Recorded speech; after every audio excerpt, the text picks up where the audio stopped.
అందరికీ నమస్కారము. యోగాలయ కార్యక్రమానికి స్వాగతం సుస్వాగతం. నేను మీ డాక్టర్ జేకే స్వప్న, యోగా థెరపిస్ట్ని.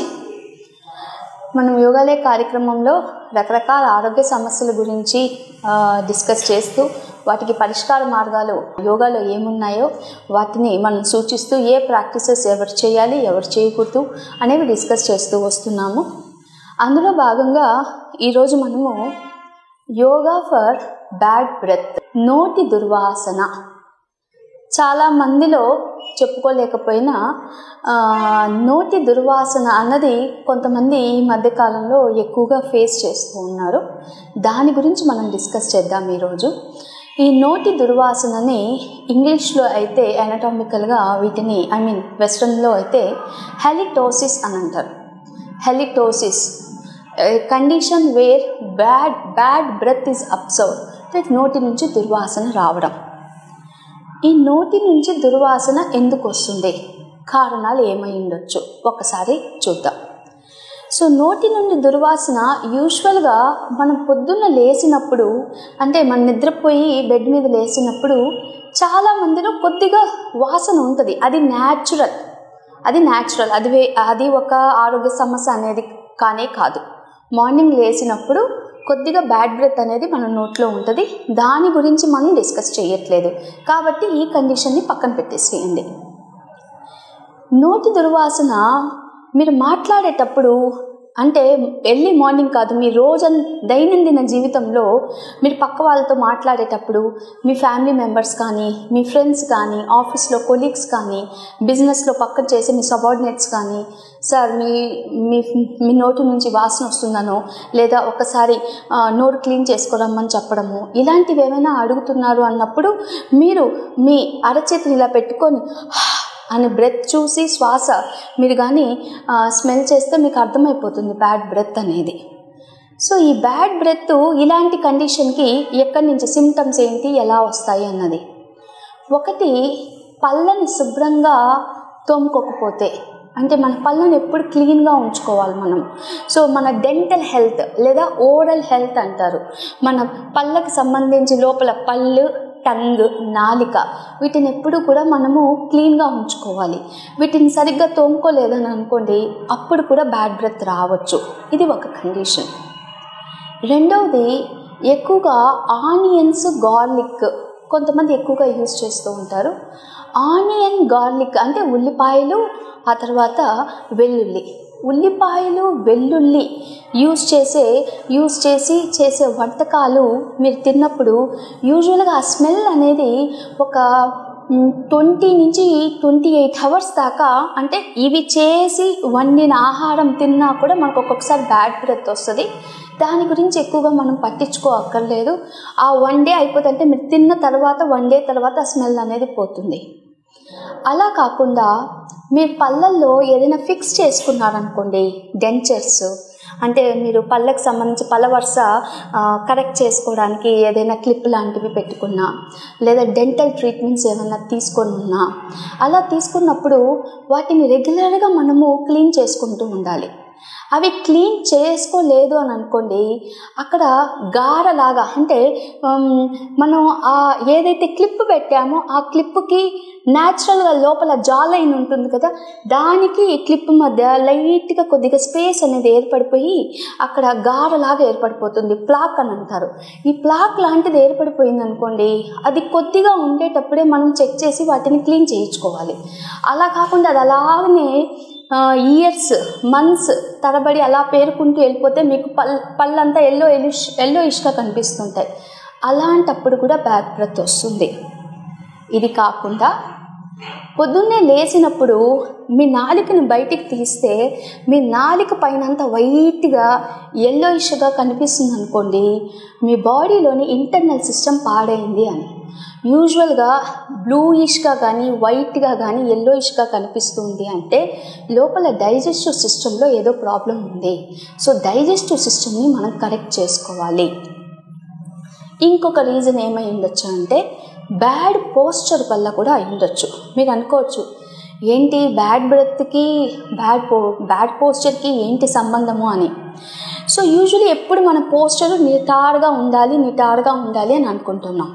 సో నిటారుగా ఉండకుండా మనం ఎప్పుడైనా ఎక్కువగా ఫార్వర్డ్ బెండింగ్ అంటే మన పోస్చర్ కరెక్ట్గా లేకుండా వెన్నెముక ముందుకు వంగినట్టుగా ఉన్నప్పుడు వెన్నెముక ఎప్పుడైతే ముందుకు వంచుతామో మన నెక్ దగ్గర C1 to C7 వెనకుండే ఈ ఏవైతే C1 to C7 ఉన్నాయో వర్టిబ్రా అవి కూడా కొద్దిగా ముందుకు ఇలా వంచినట్టు అవుతాయి. సో దీనివల్ల ఇక్కడ ప్రాబ్లం వీపు సరిగ్గా లేనప్పుడు వెన్నెముక కరెక్ట్గా లేకపోతే అది ఆటోమేటిక్గా నెక్ మీద పడుతుంది. నెక్ కానీ డిస్టర్బ్ అయ్యింది అంటే నెక్కి మన జా లైన్కి కనెక్షన్ ఉంటుంది కాబట్టి జా లైన్ దగ్గర కూడా మీకు ప్రాబ్లం రావచ్చు. సో జా లైన్లో ఏదైనా ప్రాబ్లం వచ్చినా మీకు బ్యాడ్ బ్రెత్ వచ్చే ఒక కారణం అంటే రాగలిగిన ఒక కారణం. సో పోస్చర్ అనేది మనం ఎప్పుడుగా కరెక్ట్ చేసుకుంటూ ఉండాలి. ఇది కాకుండా లాస్ట్ వన్ స్ట్రెస్ అండి. స్ట్రెస్ అంటే ఎక్కువ ఒత్తిడికి లోనయ్యే కొద్దీ మన బాడీలో జీవరసాలు మనం ఒకసారి ఎసిడిటీ ప్రోగ్రామ్ ఒకటి చేసాము, గుర్తు తెచ్చుకోండి. ఎసిడిటీ లోపల శరీరంలో డైజెస్టివ్ సిస్టంలో ఆమ్లాలు ఏవైతే ఎక్కువ ప్రొడ్యూస్ అవుతాయో ఆ లిక్విడ్ పైకి తన్నుకొని వస్తూ ఉంటుంది. ఆ లిక్విడ్ అలా పైకి తన్నుకొని వస్తుంటే మన గొంతు దగ్గరికి వచ్చి ఆగుతుంటుంది, గొంతు దాకా వచ్చి ఉంటుంది. అది అలా అక్కడ థ్రోట్ దగ్గర కొద్దిగా పేరుకుపోయింది అనుకోండి, దాని వల్ల కూడా మీకు బ్యాడ్ బ్రెత్ అనేది రావచ్చు. సోర్ థ్రోట్ గొంతు అప్పుడప్పుడు గరగరగా ఉండొచ్చు, గొంతు నొప్పిగా ఉండొచ్చు. ఇవన్నీ కూడా బ్యాడ్ బ్రెత్కి కారణం. ఇది కాకుండా అందరికీ తెలిసిందే ఆల్కహాల్, స్మోకింగ్ ఇవి రెగ్యులర్గా చేస్తూ ఉన్న వీళ్ళకు కూడా బ్యాడ్ బ్రెత్ వచ్చే ప్రాబ్లం ఉంది. బ్యాడ్ బ్రెత్ వీళ్ళ కేసెస్లో చూస్తాం. ఓకే, ఇవి మనం కారణాలు చెప్పాము. సిమ్టమ్స్ ఇలా ఇలా ఉంటే బ్యాడ్ బ్రెత్ ఉంటుంది అని చెప్పాం. వీటిని మనం ఇప్పుడు ఎలా కరెక్ట్ చేయొచ్చు? ఇంతకు ముందర చెప్తున్నట్టే మన యోగాలయం కార్యక్రమము 4 పిల్లర్స్ మీద వర్క్ చేస్తుంది మన యోగా థెరపీ అనేది. సో ఆహారము, ఫుడ్లో మనం చేంజెస్ తీసుకోవాలి. సో బ్యాడ్ బ్రెత్ ఎందుకు వస్తుందో కానీ మీరు గమనించాక మీరు తీసుకునే ఆహారంలో చేంజెస్ చేయండి. ఉల్లిపాయలు, వెల్లుల్లిపాయలు తక్కువగా తినడానికి ప్రయత్నం చేయండి. ప్లస్ తీసుకున్న ఫుడ్ జీర్ణమయ్యేదాకా give enough time for the food to get digested. మీరు time to time for example యూజువల్గా మన ఫుడ్ తీసుకునే ఇంటర్వెల్స్ కూడా సూర్య రశ్మిని బట్టి ఉంటుందండి.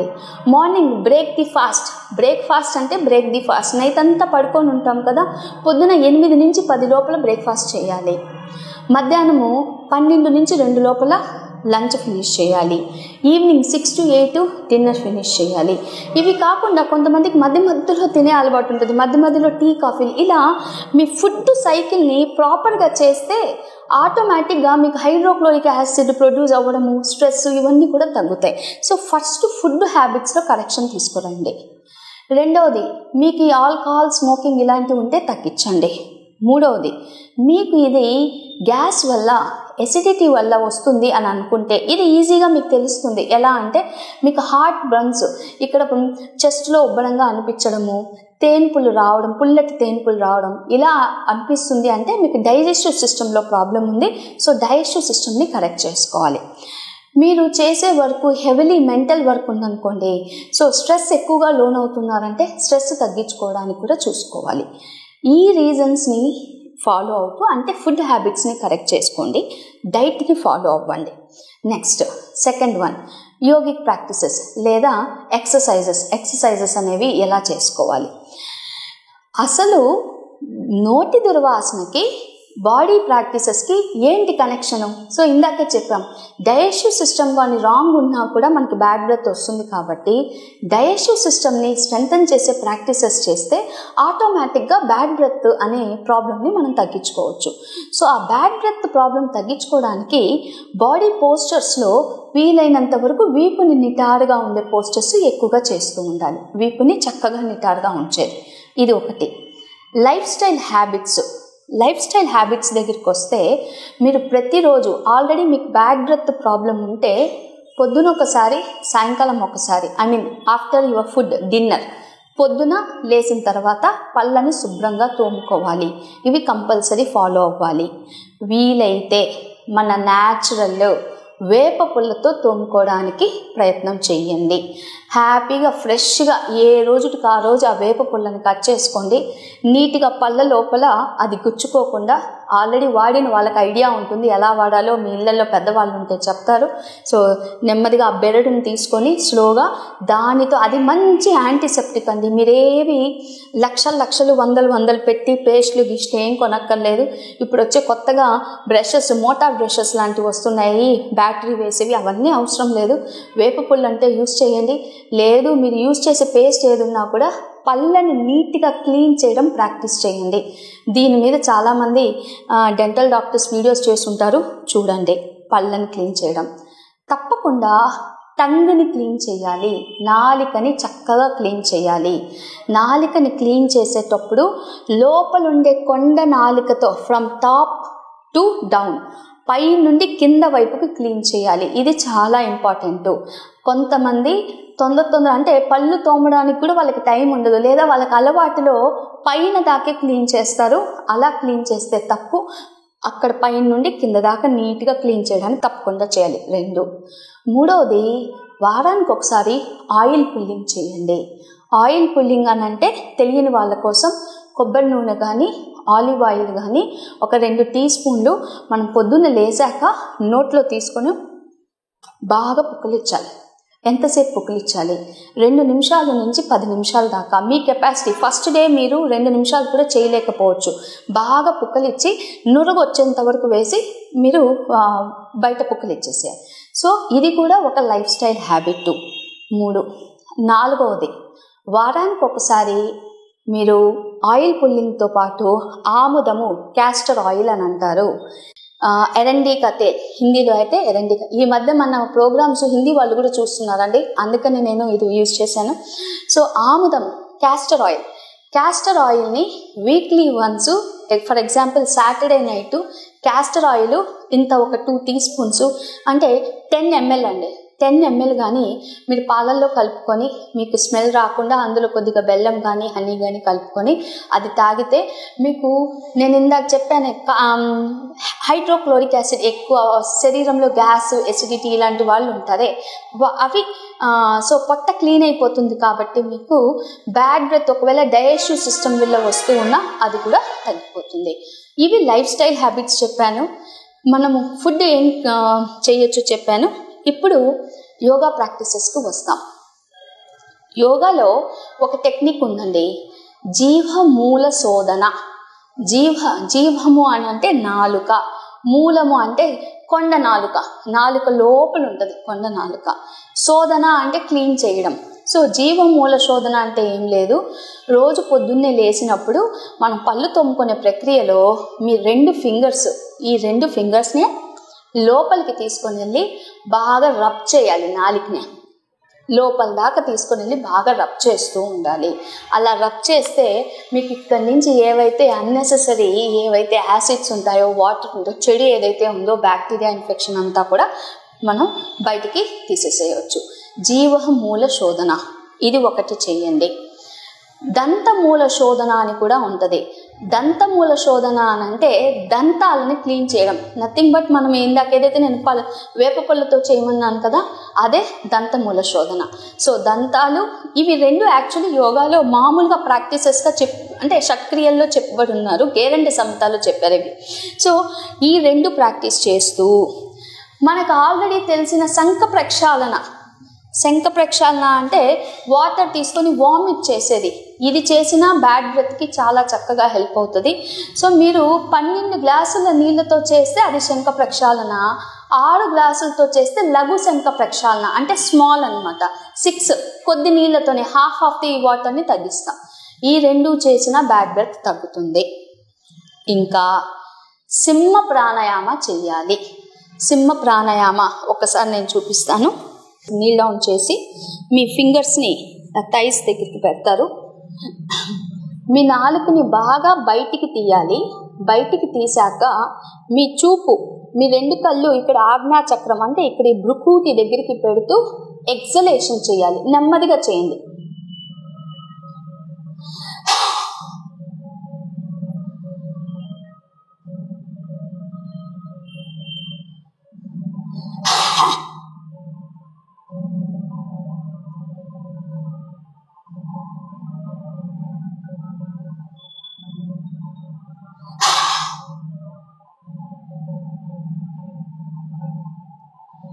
ఇది రెగ్యులర్గా మీరు మార్నింగ్ లేచినప్పుడు ఇది చేస్తూ ఉండండి, సింహ ప్రాణాయామ.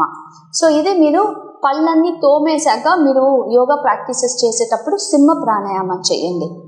సింహ ప్రాణాయామతో పాటు శీతలి లేదా దీన్ని సదంత ప్రాణాయామ అని కూడా అంటారు. సో సదంత ప్రాణాయామ దంతాలతో చేసే ప్రాణాయామ కాబట్టి సదంత ప్రాణాయామ అన్నారు. మీ పళ్ళని టైట్ చేయాలి. ఇలా పళ్ళు టైట్ చేస్తే మధ్యలో కొద్దిగా స్పేసెస్ ఉంటాయి చూడండి, సందుల్లా కనిపిస్తాయి. ఆ సందుల్లో నుంచి శ్వాస తీసుకోవాలి. తీసుకున్న శ్వాసని ముక్కు ద్వారా వదలాలి. ఎలా చేయాలో చూద్దాము.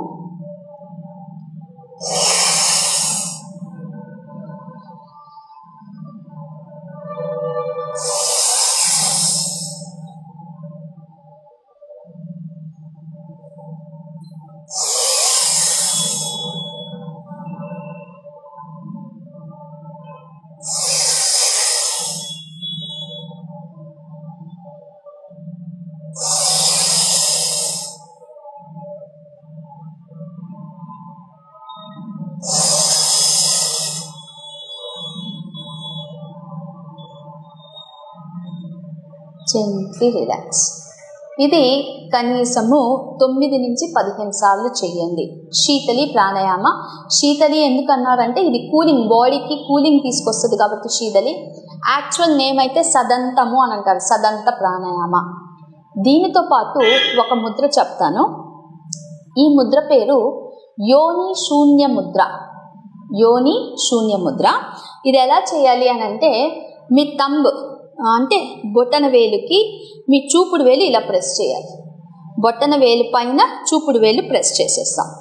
చూపుడు వేలు ప్రెస్ చేశాక ఇలా మీ తొడల మీద ఇలా ఉంచండి. ఓకే, తొడల మీద ఇలా ఉంచండి. వీపుని నిటారుగా ఉంచండి. నెమ్మదిగా శ్వాస తీసుకోండి. చాలా స్లోగా శ్వాస వదులుతుండండి.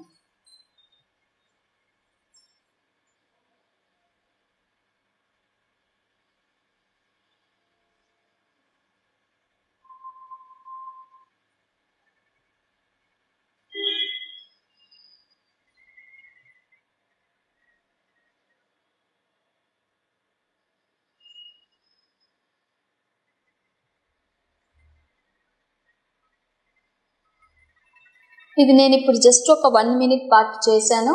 మీరు ఇది యూజువలీ ఒక 5 minutes పాటు చేయడానికి ప్రయత్నం చేయండి. ఇందులో మనము ఏదైతే శరీరంలో అక్యుములేట్ అయ్యే బ్యాడ్ గ్యాసెస్ ఏవైతే ఉన్నాయో, దేనివల్ల అయితే ఇది మనకి బ్యాడ్ బ్రెత్ వస్తుందో అది తగ్గడానికి హెల్ప్ చేస్తుంది. సో ఇవి కొద్దిపాటి ప్రాక్టీసెస్. వీటితో పాటు మీరు standing asanas, body posture correct చేసుకోవడానికి స్టాండింగ్ ఆసనాసు, సిట్టింగ్ ఆసనాసు కంపల్సరీ ప్రాక్టీస్ చేయాలి. ఇవన్నీ చేసుకుంటూ వెళ్తే మీకు బ్యాడ్ బ్రెత్ అనేది తగ్గుతుంది. First of all root cause కనుక్కోండి. ఫుడ్ వల్ల వస్తుందా, డైజెస్టివ్ సిస్టమ్ పాడైపోయినందువల్ల వస్తుందా, స్ట్రెస్ వల్ల వస్తుందా, లేదా అసలు యాక్చువల్లీ పోస్చర్ కరెక్షన్ అంటే పోస్చర్ తప్పుగా ఉన్నందువల్ల వస్తుందో గ్రహిస్తే దాన్ని బట్టి యోగ చికిత్స, ఈ చిన్న పద్ధతులు ఇది యాక్చువల్లీ మీరు అనుకున్నంత పెద్ద ప్రాబ్లం అయితే కాదు. మీ పళ్ళ వరుసను, మీ పళ్ళను, మీ టంగ్ని రెగ్యులర్గా క్లీన్ చేసుకుంటూ నేను చెప్పిన సింహ ప్రాణాయామ, దాని తర్వాత సదంత ప్రాణాయామ చేస్తూ ఉంటే ఇది ఈజీగా తగ్గుతుంది. సో ఈరోజుటి కార్యక్రమంలో మనము బ్యాడ్ బ్రెత్, నోటి దుర్వాసన వస్తూ ఉంటే యోగా చికిత్స ఏ విధంగా సహాయపడుతుందో డిస్కస్ చేశాము. మన ప్రోగ్రాము యోగాలయం రెగ్యులర్గా ఫాలో అయ్యే వాళ్ళు యోగాలయం సెంటర్ ఎక్కడుంది అనే డౌట్ చాలామందికి వస్తుంది. నా వెనక ఇక్కడ ఫ్లెక్స్లో వేసింది. సో యోగాలయం సెంటర్ వచ్చి నెల్లూరులో ఆర్టీసీ బస్ స్టాండ్ పక్కన ఉంది. మీరు ఆన్లైన్లో కన్సల్ట్ చేయాలన్నా, ఆఫ్లైన్లో కన్సల్ట్ చేయాలన్నా 9246434586కి కాల్ చేయండి, లేదా వాట్సాప్లో మెసేజ్ చేయండి. ఫేస్బుక్లో మన పేజ్ ఉంది, ఇన్స్టాలో పేజ్ ఉంది. మీకు ఏమైనా డౌట్స్ ఉన్నా, మీకు కన్సల్టేషన్ కావాలన్నా అందులో మెసేజ్ పెట్టండి. మెసేజ్కి రిప్లై ఇవ్వడం లేట్ అయినా కూడా 1 లేదా 2 రోజుల్లో లేట్ అయినా మీకైతే మీ క్వశ్చన్కి ఆన్సర్ దొరుకుతుంది. సో అప్పటిదాకా సెలవు తీసుకుంటూ నేను మీ డాక్టర్ చేకే స్వప్న, యోగా థెరపిస్ట్ని. Thank you.